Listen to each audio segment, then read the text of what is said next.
Hi everybody, welcome back. It's me, your friend Selena. I'll start that again.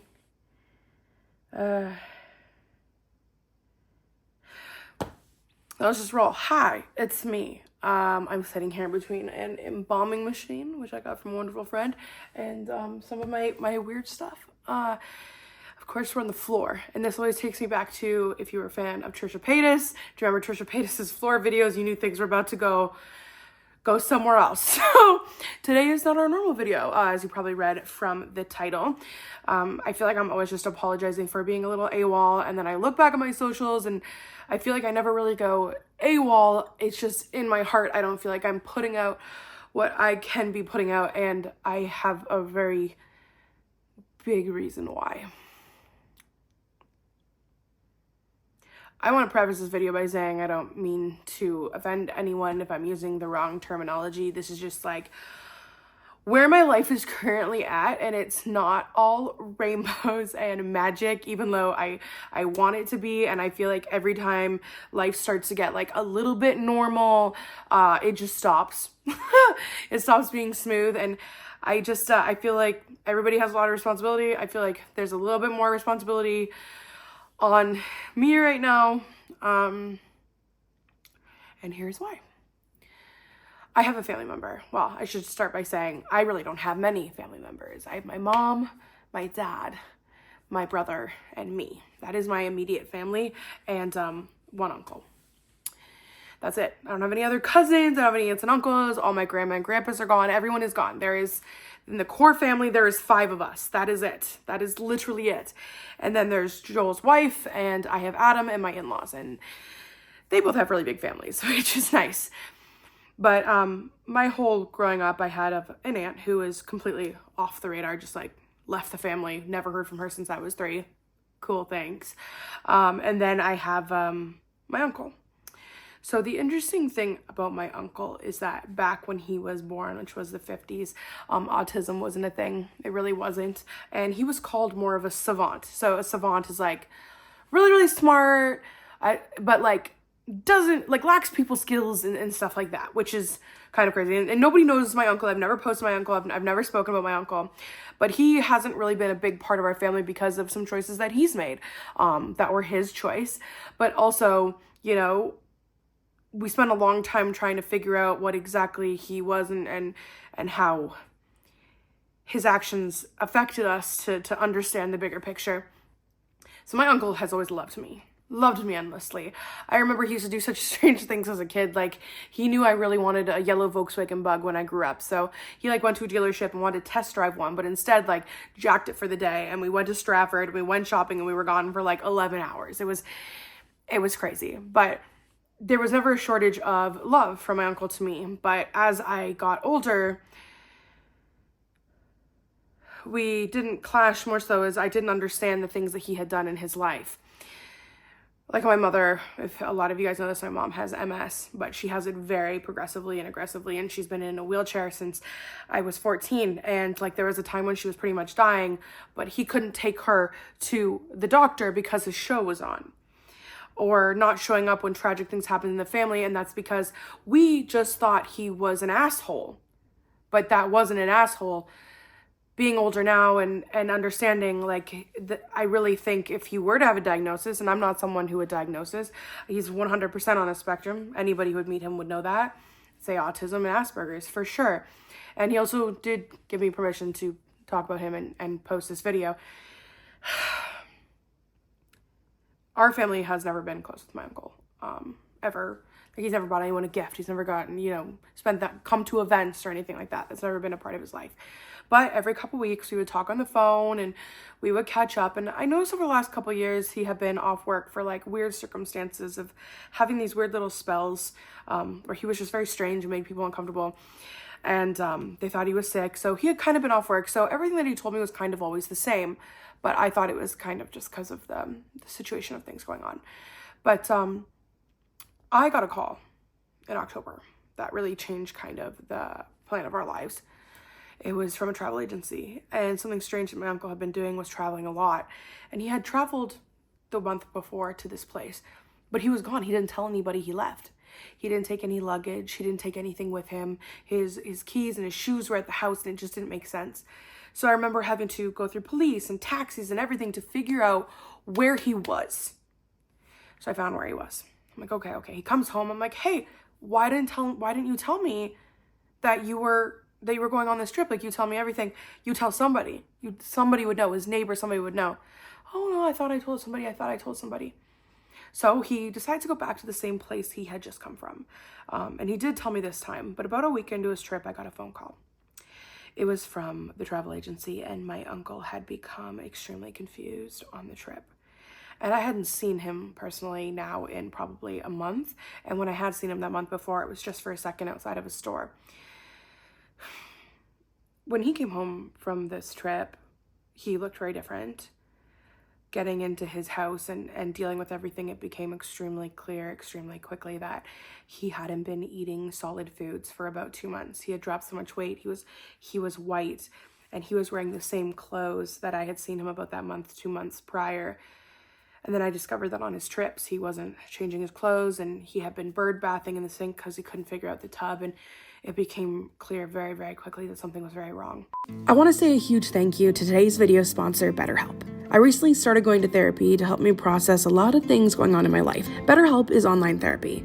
I went online and took the detailed quiz to help them find me the perfect fit therapist for me and my unique needs. BetterHelp connects you with a licensed therapist who is trained to listen and give you helpful, unbiased advice. With BetterHelp, you can have therapy sessions on a phone call, video chat, messaging, whatever it is, and what is the most comfortable version of therapy for you. Also, if the therapist you first match with doesn't really feel like the right fit, you can change anytime with no additional cost. Life can feel like a forest with no path. Having someone there to help has been the best decision I ever made. The truth is, life is hard and it's fast, and it can be pretty hard to navigate all by yourself. And now you don't have to. If you are struggling, please consider therapy with our sponsor today, BetterHelp. Click the link down below in the description box or go to betterhelp.com/SelenaSpookyBoo for a 10% discount on your first month of therapy with a licensed professional. I want to send BetterHelp a huge thank you. And please, all of you, take care of yourself. So my first idea was, while we figure out all these appointments, I needed to get some food in him. I need to get some things. So I went to the store and I bought him all these groceries, and I knocked on the door and he came upstairs and he seemed very out of it. And I put the groceries down. I said, here's your groceries. This one is all, and I put it in the right bag. I'm like, this stuff all has to go in the fridge. This stuff can all stay out. And he's like, okay, thanks so much. So the next day I go and I call him and I'm like, hey, did you put the stuff away? And he's like, what stuff? I'm like, oh, like I bought you groceries. There's stuff that had to go in the fridge. He's like, oh yeah, I put it away. So I came back to the house and the groceries were still there. And I went down to the basement and I had put stuff away. And I said, okay, no, I didn't realize how bad it was at this point. So I put some stuff away and I said, okay, put this bag in your little fridge. See, my uncle was the person who, he didn't live on the top floor. He lived on the bottom floor. And since my grandma passed away in 2008, he had not put any, unplugged all the appliances upstairs. So about a week later, I had stopped by and all the stuff that was supposed to be in the fridge was still in the bag. And he was eating it.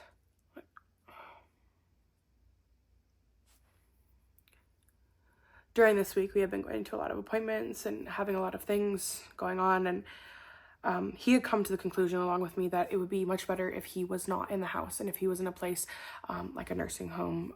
But he went into a retirement home where they could really help him and keep an eye on him. Now, the things that have kind of happened since October, my all day, every day has been taking care of my uncle. We went from barely speaking at all to being on the phone for like 3-4 hours every day, me stopping in every day to every other day, to the point that the people at the retirement home were like, Selena, fancy seeing you here, because I'm always there. And I think the hardest thing was, we knew his driving wasn't well and they took his license away. And I had to take his house keys because he was leaving the retirement home and going to the house and leaving all the doors open and just leaving the house and just doing very dangerous things in that aspect. But every single day was him calling me and being like, well, where's my keys? And I need to get in my house, and I need to drive my car, and you need to bring me my car, and I need to do this. And it was just me spending 4 hours a day breaking his heart on a consistent level of saying, oh, like, I know you want your keys, but unfortunately you're not allowed to drive. Well, when can I drive? And all the medical people who have helped me have been amazing. His doctor's amazing at teaching me how to cope with this. But the truth is, the toll and the fear that this has put into me has been insane, because my life felt like my own for a while. It did. Lots of things were going on in my life, but it felt like my own.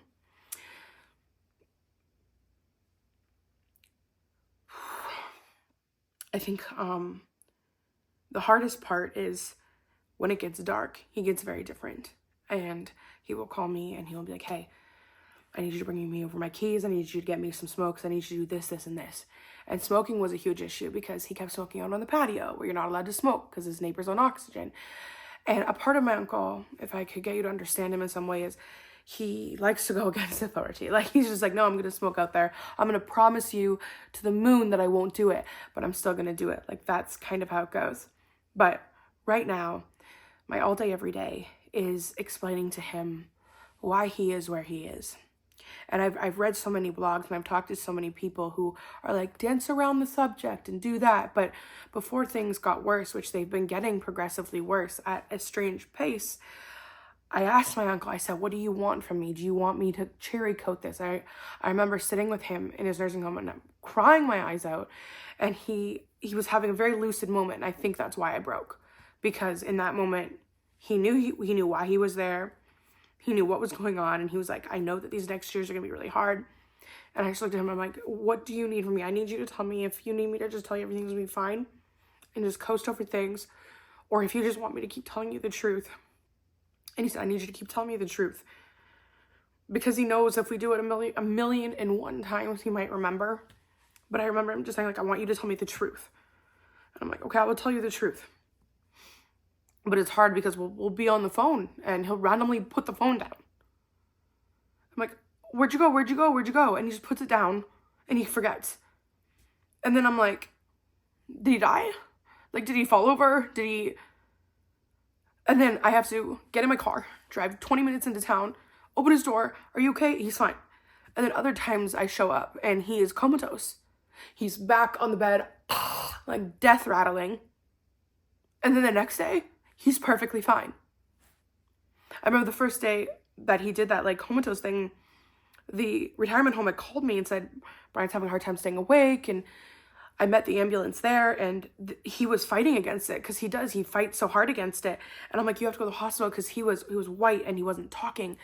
And he spent that whole day not being able to stay awake. And they checked him and he was able to come home. Like, he had a lung infection, but he was fine. And he's done that like 6 times since. Like, I'll show up and I'll have to like carry him to the bathroom.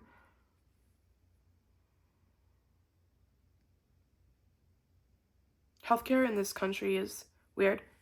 It is free here in Canada, but my uncle shouldn't be in a retirement home. He should be in a nursing home, but he has made it clear that that's not what he wants. And at the same time, he doesn't understand what's going on. But at the same time as that, those beds aren't available. You have to wait 2 years.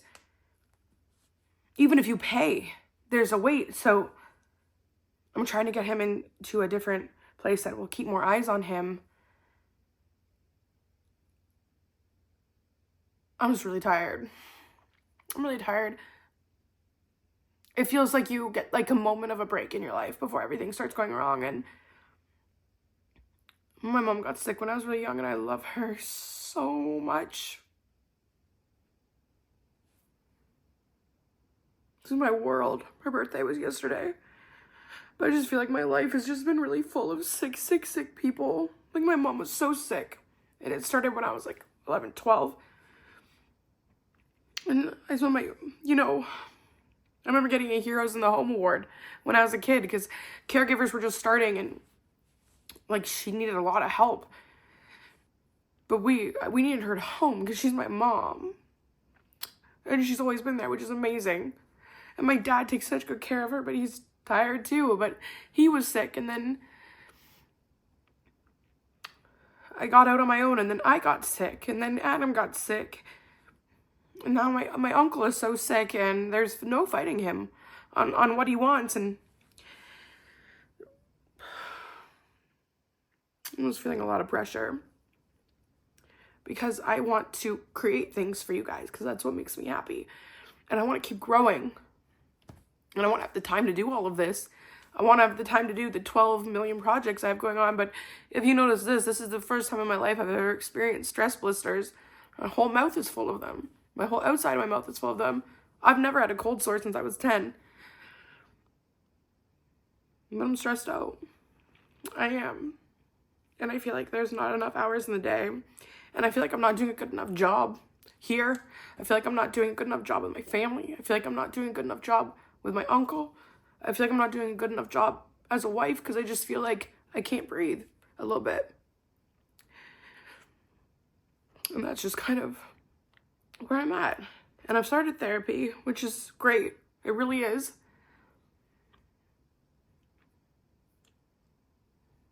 But I just feel overwhelmed.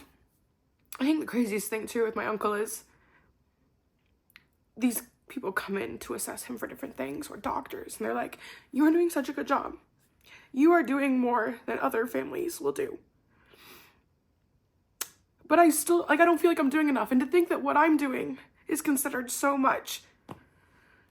I think of all the people out there that are lost and confused on their own and just get put by their families into these retirement homes, these nursing homes, because I see it. And I see, every time I go in there, I never see anyone there with them. It scares me for my future because I know I don't have kids. And I won't have kids. And I worry that there won't be anyone there if this ever happens to me.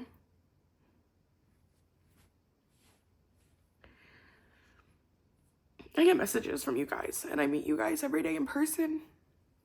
And you're like, you really helped me get through really dark times. And you really made life easier when it wasn't. And I just want you guys to know that you do the same for me.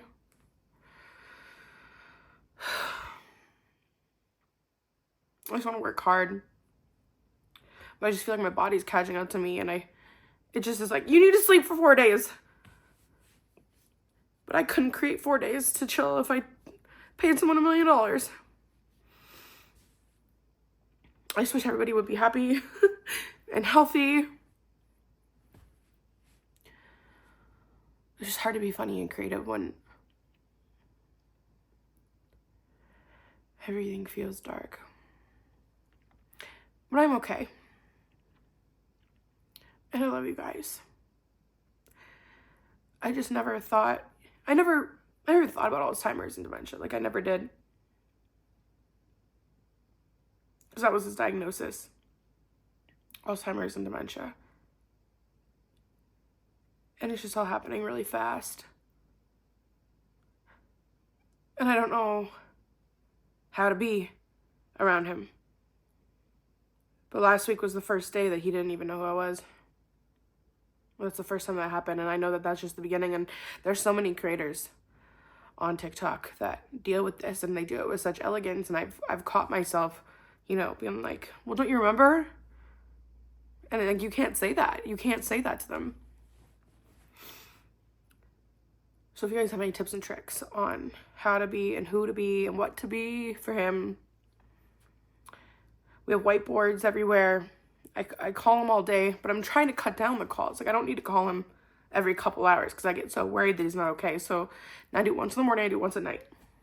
I stop in 2 or 3 times a week to make sure he's okay, but I can't get him to take care of himself. I can't.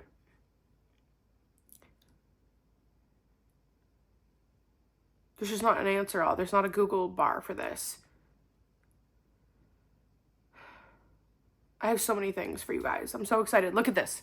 Well, I'll show you in a minute, but I have this whole new studio on the other side, and it's finally built and it's done, and I want to do these crazy videos for you guys, and but I want to feel like myself when I do them. I don't want to not be authentic. Just thanks for sticking along with me. I know these videos come out and it's like, God, why are you crying again? But I feel like I haven't cried in a really long time. I went through all of this and I hadn't cried. I hadn't lost it. And then I went to Taco Bell, and I went to got my order, and I drove around to park to eat it. It was wrong. And I went in and they fixed it and I came out and it was still wrong. And I went in and I'm like, I'm sorry. And they gave me my taco and I just fucking lost it. In Taco Bell, my safe place. And it was nothing to do with the tacos. It was nothing to do with the tacos. It's just weird to shut down someone's life because that's what we've been doing. I had to go through this whole house that was my grandmother's things. It was like a time capsule and his things. And then for him to want to go to the house and he's asking, he was there 2 days ago while we were cleaning it. And then he's like, why is it empty? Where's everything? Where's all my things?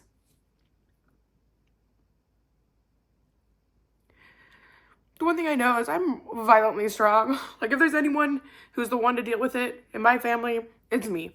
Because I'll have moments like this, but I can get right back into the game and I'm so strong and capable. Because I have been through much worse. But,